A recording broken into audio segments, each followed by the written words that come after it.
The last labor. In the fabled age of heroes and monsters, when gods still walked the lands of ancient Greece, one warrior's name eclipsed all others. Hercules, son of Zeus and the strongest of all mortals, had faced every challenge the fates could muster, the 12 labors that struck fear into the hearts of even the mightiest champions.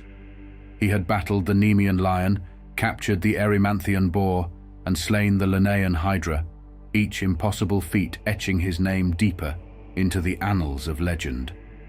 Yet as the dust settled from his most recent triumph, a new evil arose, one more terrifying and cunning than any adversary Hercules had encountered before.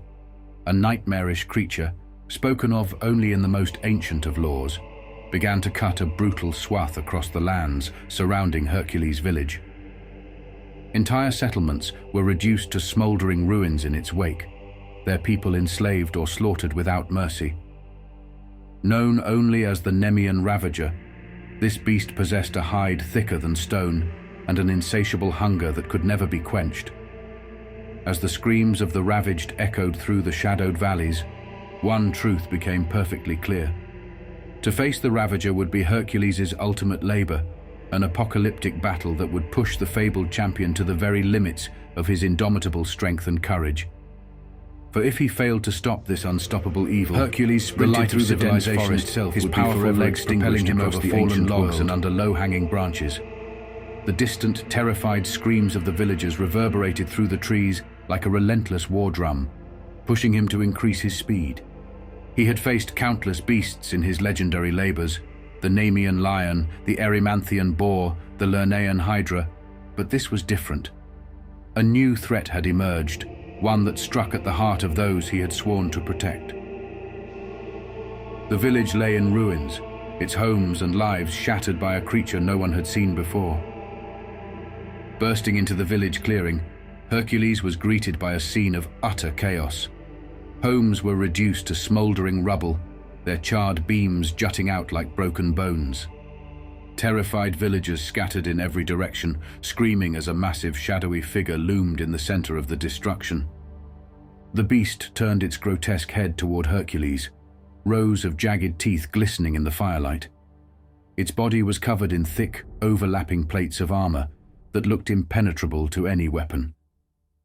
Despite its monstrous size, it moved with an unnatural grace, almost seeming to slither across the ground.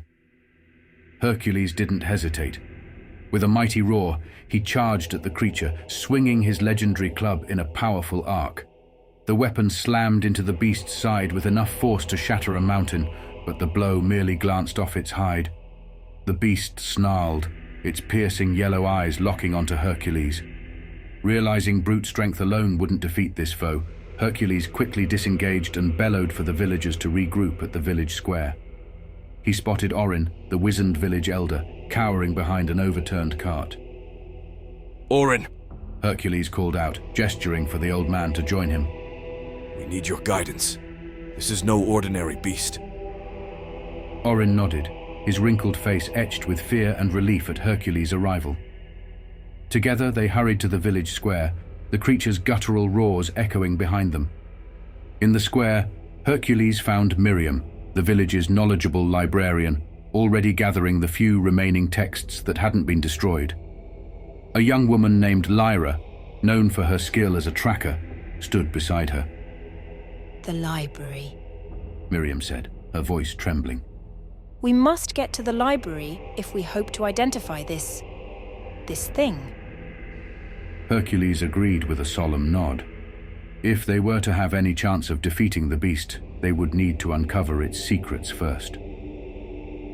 He led the way as they fled toward the towering stone library at the edge of the village. Once inside the dimly lit building, Miriam and Lyra immediately set to work scouring the ancient tomes lining the shelves. Hercules joined Orin near the hearth, the elder's eyes haunted by the devastation they had witnessed. In all my years, I have never encountered a creature as terrible as this, Orin said, his voice barely above a whisper. The stories speak of beasts with hides, impervious to blade and spell alike.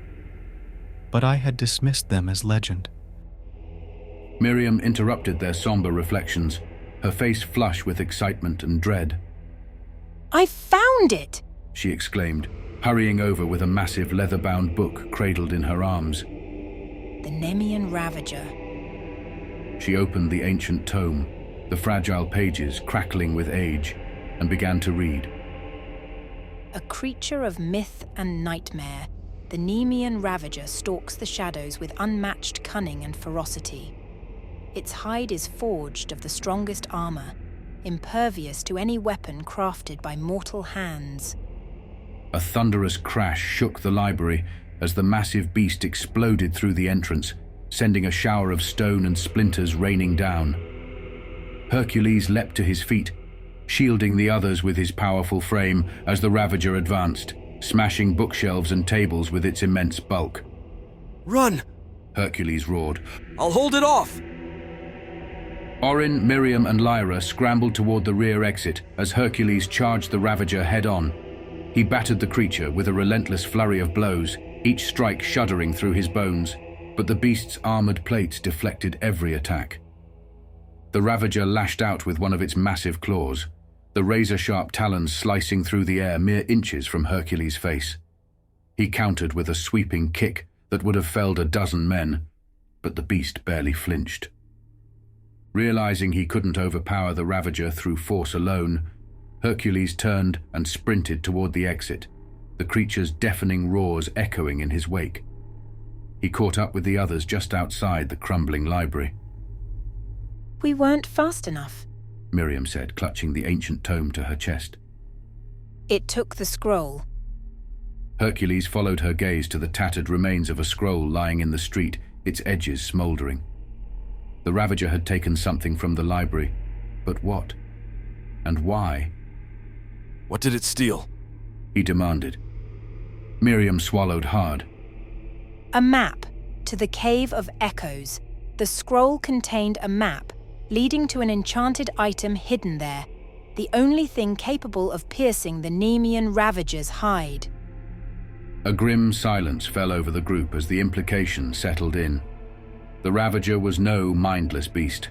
It was cunning, intelligent, and now possessed the means to locate and destroy the one weapon that could kill it. With the village in ruins and the beast's rampage growing stronger, Hercules knew their path was clear. They would have to venture into the depths of the Cave of Echoes and retrieve the enchanted item before the Ravager could destroy it. His final labor had begun.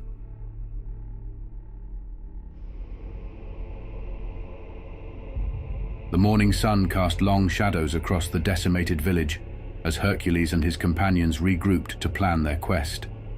A ghostly pall hung in the air, the acrid smoke of smoldering ruins stinging their eyes and nostrils. Orin gathered what remained of the village elders near the cracked marble fountain in the center of the square. His withered face was etched with fatigue and dread. Our stores were largely destroyed in the attack. The old man said gravely. What little food remained has now been ravaged. A collective moan rippled through the small crowd. Without crops or provisions, starvation loomed as a very real threat. Hercules felt the weight of their desperate gazes upon him. A thunderous boom shook the ground, followed by terrified screams from the village outskirts. Hercules whirled around to see a massive plume of smoke and dust billowing up from the granary silos. The beast! Miriam gasped, her eyes wide with horror. Not waiting for the others, Hercules took off at a dead sprint toward the chaos. He'd led the Ravager right to the village in their pursuit of knowledge. Now innocent lives hung in the balance because of his arrogance. Rounding the blasted remains of a burned-out villa, Hercules found the granary a smoldering ruin. The towering stone silos lay shattered, their precious stores of grain scattered and trampled by immense footprints. At the center of the destruction crouched the Nemean Ravager, stuffing its gaping maw with great heaping paws of spilled wheat and barley. With an ear-splitting roar, Hercules charged the beast, his blood boiling at the sight of such callous waste. He crashed into the Ravager's flank like a battering ram, the force of the impact enough to shake the earth. The Ravager reeled, snapping at Hercules with its jagged maw. Dodging the lethal bite, he landed a punishing flurry of blows to the beast's armored torso. Each strike felt like he was pummeling solid rock. The Ravager's defenses were truly impenetrable. Unleashing a guttural roar of rage and frustration, the beast lashed out with one of its massive claws, the razor tips slicing through Hercules' tunic and grazing the flesh beneath. He grunted in pain, his anger mounting. Is this the best you can muster, wretched beast? Hercules taunted, cocking his fist back to deliver a bone-rattling blow. But before he could strike, a deafening crash resounded through the remnants of the granary as a portion of the eastern silo collapsed outward in a billowing cloud of dust and debris. Hercules threw up his arms to shield himself and was suddenly launched backward by an unseen force, tumbling head over heel through the rubble. As the dust settled, he spotted the Ravager already lumbering away, its tail lashing with contemptuous satisfaction. It had won this round. Battered and winded, Hercules staggered back toward the village square. The damage to the granary was catastrophic. Their last hope for rationing the village's food supply had been crushed.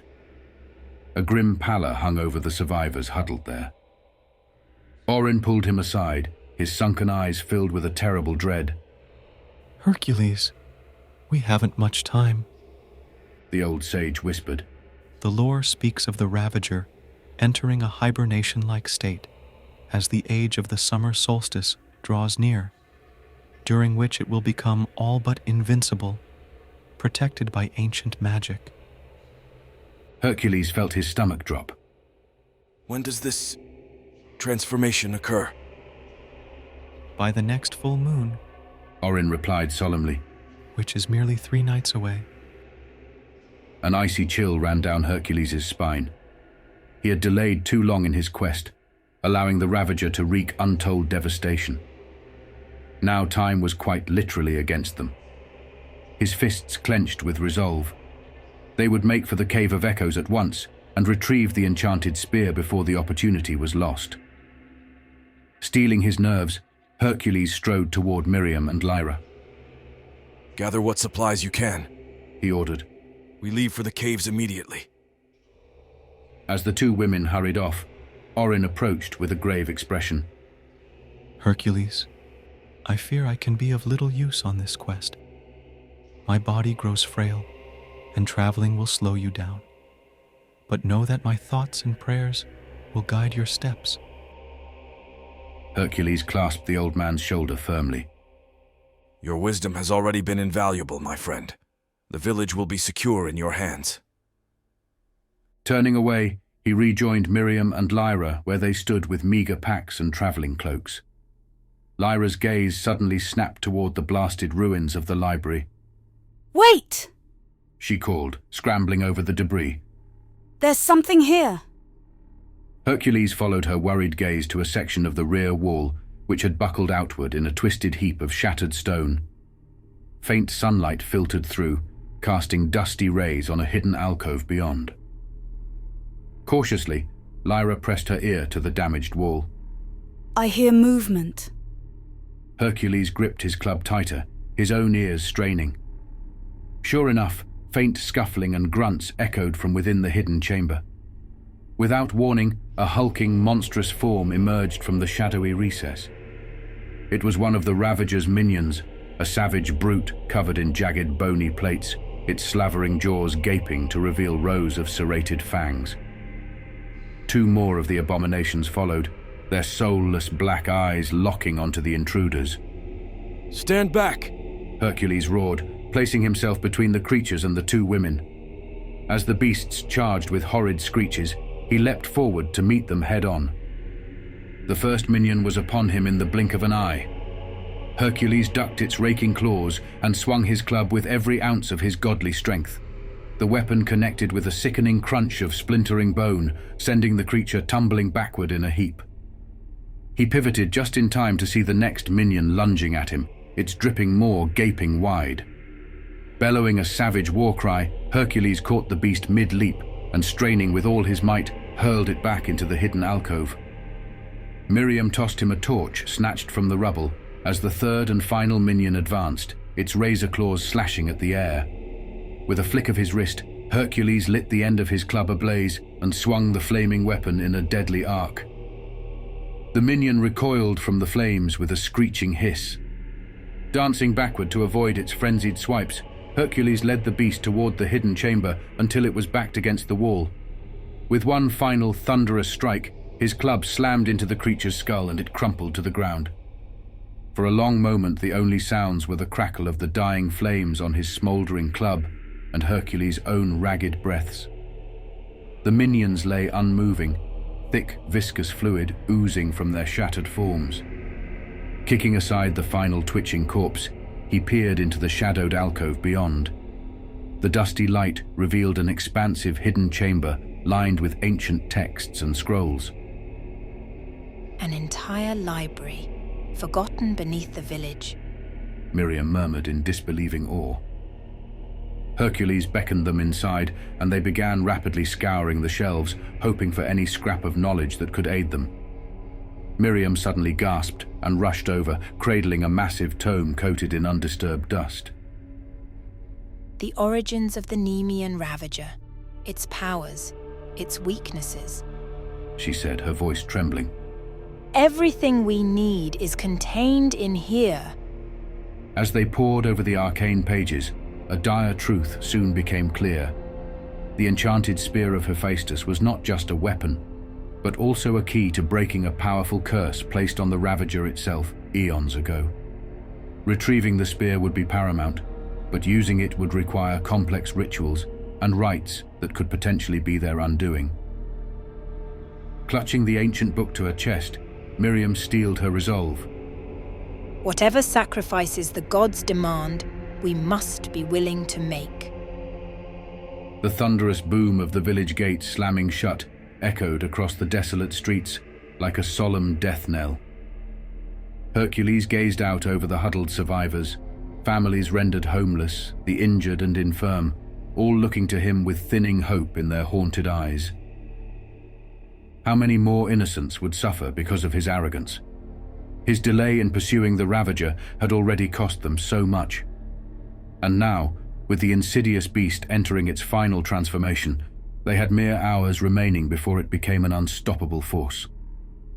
The time has come, Hercules said, his deep voice cutting through the oppressive silence. We make for the Cave of Echoes and put an end to this. A murmur of fear rippled through the crowd, but Miriam and Lyra stood firm, their features set in grim determination. Hercules could see the calculations racing behind the young tracker's eyes as she mentally mapped their path. We'll need to take the northern trail through the blighted wood, Lyra said. It's the quickest route, but treacherous.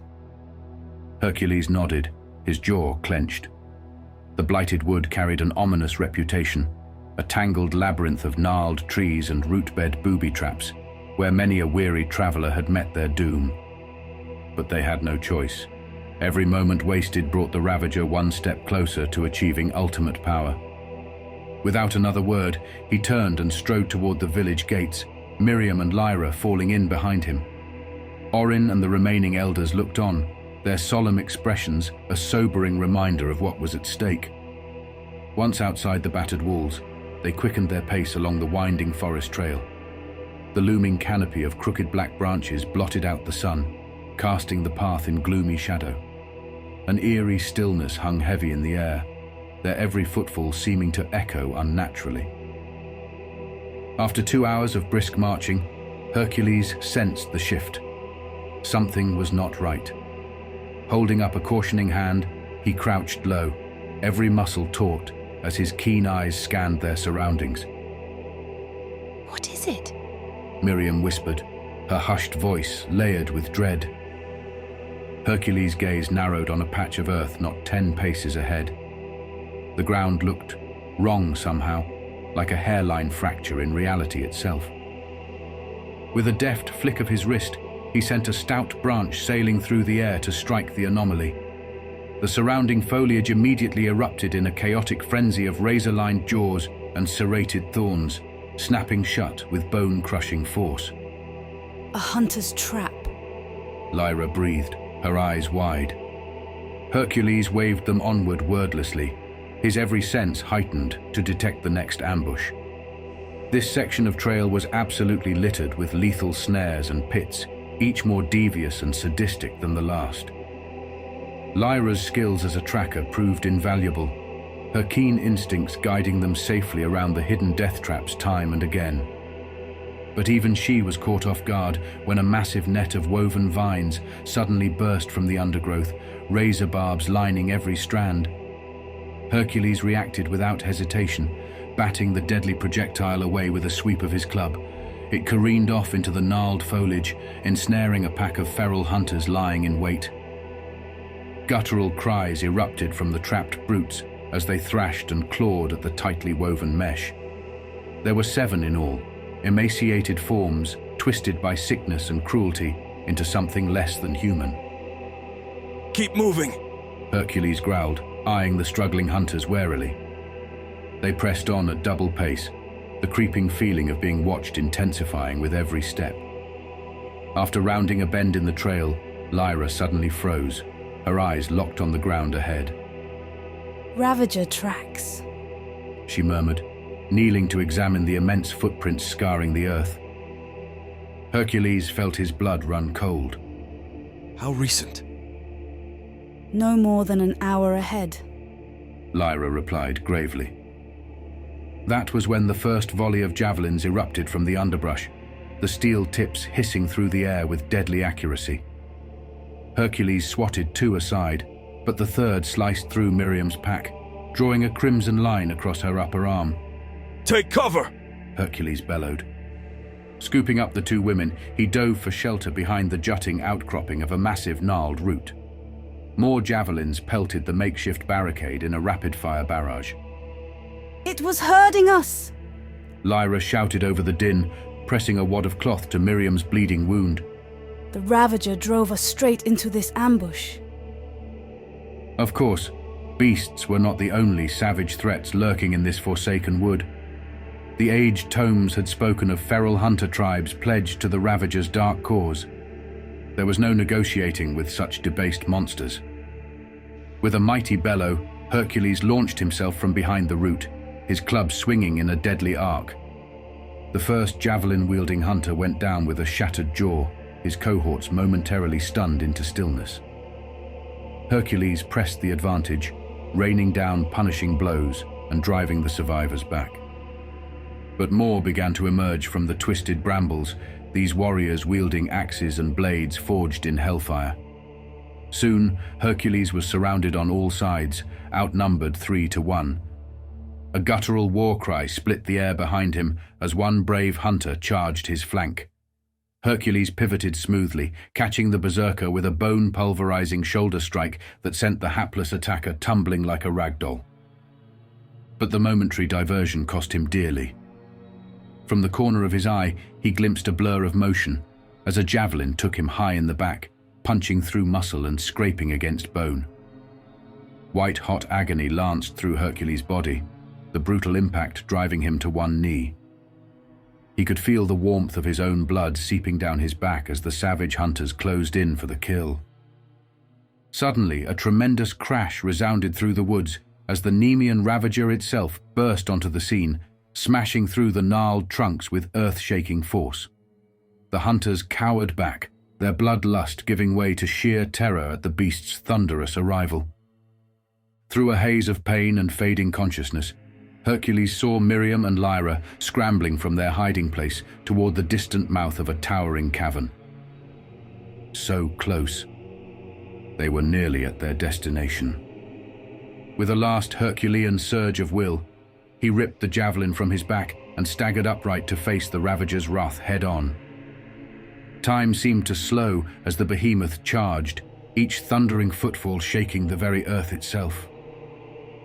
Planting his feet, Hercules took one steadying breath and swung his club directly into the beast's gaping maw as it descended upon him. The titanic impact of wood against armored flesh detonated like a shockwave, the raw power of the blow staggering the Ravager backward and buying the slimmest window of time. Go! Hercules cried out to his companions. Complete the ritual. Save yourselves. Miriam and Lyra cast one final pained glance back before disappearing into the pitch-black cavern. The enchanted tome clutched tightly to Miriam's chest. As the forest erupted into chaos around him, with savage hunters and the Ravager itself descending like feral wolves, Hercules found his fading mind consumed by one final defiant thought. If this was to be his last stand, so be it. But he would sell his life dearly. The darkness seemed to swallow Hercules whole as he tumbled backwards, the weight of the Ravager's charge driving them both deep into the echoing cavern depths. He hit the ground hard, the enchanted spear clattering from his grasp as the gargantuan beast's talons raked across his chest in a blinding haze of pain.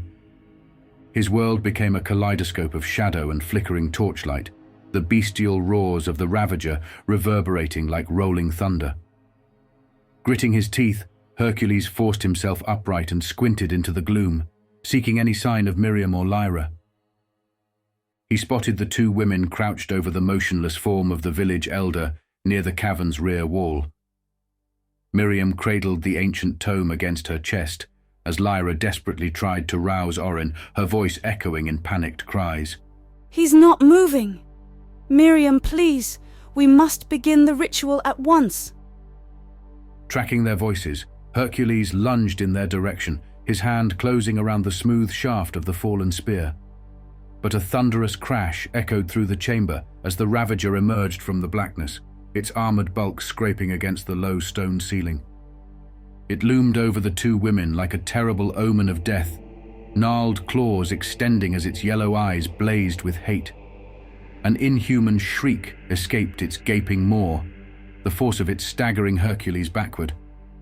Summoning all his strength, he drove his shoulder into the Ravager's flank, absorbing a portion of its bulk to draw the beast's focus away from Miriam and Lyra. Now, he bellowed. Perform the rites. Snarling, the Ravager pivoted to engage, swinging a razor-tipped talon that sliced through the air where Hercules' skull had been mere moments before. Ducking under the sweeping blow, he retaliated with a punishing thrust of the spear, scoring a deep furrow along the creature's armored foreleg. A thick, viscous liquid, darker than ink and reeking of sulfur, seeped from the wound, eliciting an anguished howl from the Ravager's fanged maw. The reaction emboldened Hercules, lending fresh energy to his battered muscles as their battle raged across the cavern floor. In the faint illumination beyond their whirling conflict, he could see Miriam's lips moving in rhythmic intonation, Lyra following the arcane steps inscribed on the weathered tome pages. Their salvation rested on seeing the ritual through to its completion before the Ravager could bring its full titanic force to bear. But the creature was relentless, heedless of the battering Hercules inflicted. It swatted him aside like a ragdoll, his body crashing against the unyielding stone with bone-jarring force. Coughing a thick gout of blood, Hercules pushed himself up on trembling arms, every fiber of his being consumed by the need to drive the beast back. Eyes on me, wretched spawn of darkness! He roared, spittle flying. Let these be the last moments your tormented essence plagues this world. Its beady yellow eyes narrowed to slits, the Ravager hissed a bestial challenge and bounded forward with sickening speed and power. Hercules pivoted, leading with the enchanted spear in a lethal thrust aimed at piercing the beast's armored skull. An inhuman shriek split the air as the spear's razor tip sliced cleanly into the pliable flesh beneath the Ravager's eye socket. Finally, a chink in its defenses had been exposed. A foul miasma erupted from the seeping wound, staggering the Ravager back with its putrid vapor. As the beast convulsed in agony, Hercules prepared to deliver the death blow. But a rasping voice cut through the mayhem. Hercules, it's time! He turned to see Miriam standing tall, the ancient tome open before her and filled with a blinding white glow. Lyra knelt at Orin's side, the old sage's eyes fluttering open slowly as the ritual suffused him with strength. You must strike now. Orin whispered urgently. Strike true. Hercules' knuckles whitened around the spear shaft as he whirled to face the Ravager with renewed determination. The beast had regained its senses and was already coiled to strike, hatred blazing from its wounded gaze. In that fleeting instant, time itself seemed to slow to a crawl. Hercules drew a steadying breath, clenched his jaw, and unleashed every ounce of his indomitable might into one final, earth-shattering charge. The Ravager met him head-on, claws outstretched. But Hercules was no longer bound by mortal limitations. His veins surged with the residual energies of the ritual, guiding his every movement with preternatural focus and speed. The spear sliced through the air with blinding ferocity, gliding past the beast's armored talons to pierce its throat in an explosive burst of oily black ichor.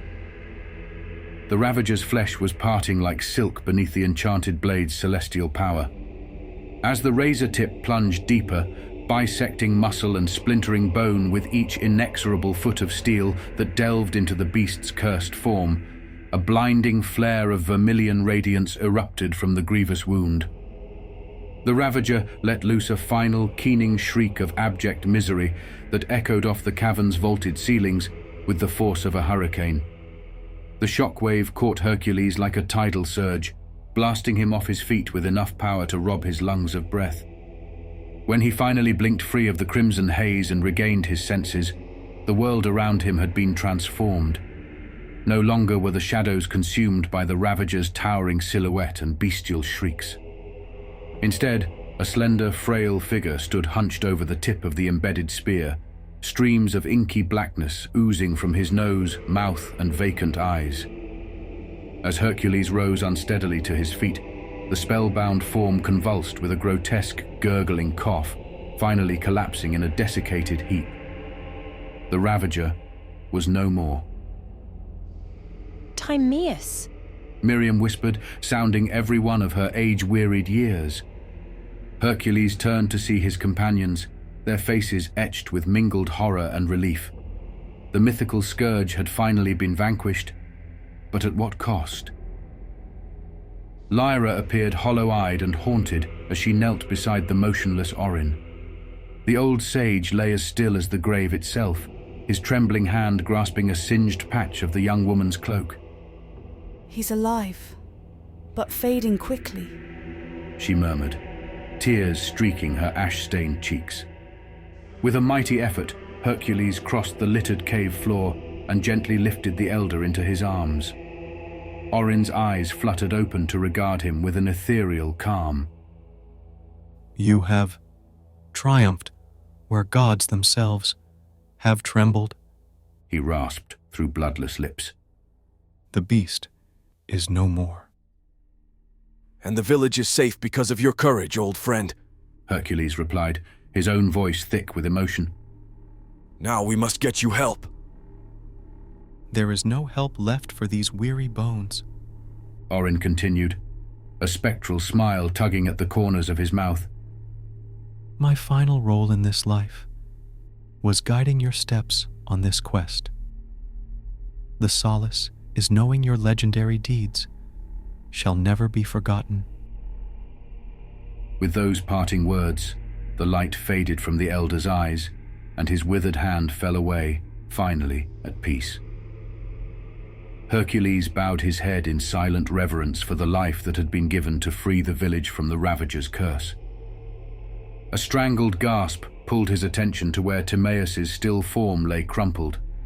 The pitiful man's limbs twitched and convulsed, clearly tortured by the same restorative forces that were lifting his dreadful affliction. Help me, he begged through wretched gasps. The torment never ends. Kneeling at the cursed man's side, Hercules took his trembling hands in a firm grasp. Kneeling at the cursed man's side, Hercules took his trembling hands in a firm grasp. Peace, Timaeus. The nightmare is over. You have been freed from the Ravager's curse. Timaeus' eyes, no longer vacant pits of darkness, blinked up at the legendary hero. Clarity slowly seeped back into his features as the last vestiges of the curse's hold were purged. Hercules? He rasped, his voice little more than a dry croak. I was the beast. Hercules nodded solemnly. Aye, the fabled Nemean Ravager. But that twisted existence is no more. You have been restored. Miriam and Lyra approached cautiously, the young tracker keeping a protective stance, though her eyes shone with reluctant pity. The tome's final passages had warned of a dire price. For the Ravager to be vanquished, its animated form could only revert to its original mortal vessel. What sorcery was this? Timaeus groaned, trying and failing to push himself upright. A curse unlike any I've known. One cast by a very powerful, very vengeful hand. Miriam replied, her voice heavy with realization. The tome spoke of a dark incantation, fueled by both immense power and immeasurable hatred. Hercules' stomach clenched. If such an evil had not only created the Ravager, but managed to bind its essence to an innocent villager's soul. Tell me everything, Timaeus, he urged, helping the frail man into a sitting position. Who is this enemy that holds such malice? I must know their name. Timaeus' eyes slipped out of focus as he delved into the shattered recesses of his memory. Flashes of anguished images flickered across his gaunt features, an ominous cloaked silhouette looming over a defiled altar. Arcane runes searing themselves into living flesh, a volcanic eruption of darkness consuming everything. Sibylla, he finally choked out, his body racked by tremors. The witch, Sibylla. The name hung in the cavern air like a death knell. Of course, the mad sorceress whose lust for dominion had nearly plunged the realms of man and myth into an age of eternal darkness a generation past. Myth had held that Hercules' own father, Zeus, had been forced to intervene and imprison the vile woman in an imperishable cosmic void. But clearly the bindings had not held if she was free to roam the lands weaving malignant curses, like the one that created the Ravager. Hercules felt a pulse of rage mixed with bitter resignation. Of course, his respite from labors was never to last. She will stop at nothing to shroud the realms in her madness, he growled. We must scour the lands and cut out this evil before it takes root anew. His eyes fell on the still trembling Timaeus. And you, my friend, shall be the first to feel the warmth of freedom in the wake of this unholy curse. Timaeus managed a weak nod of gratitude as Hercules rose back to his full height, silhouetted against the cavern's entrance and the sprawling forest beyond. A haunted chapter had ended, but an even darker age loomed over the horizon. He alone stood as the realm's final bulwark against apocalyptic oblivion. As the first rays of dawn crested over the distant peaks, the fabled demigod felt the weight of his next, greatest labor descend upon his shoulders like the burden of the heavens themselves. But he would not falter. Too much had been sacrificed. Too many lives depended on his perseverance. No matter what diabolical forces threatened to rise, no matter what treacherous paths destiny forced him to tread, Hercules knew his name would blaze forever in the annals of legend. For in the end, his was a tale of the last labor,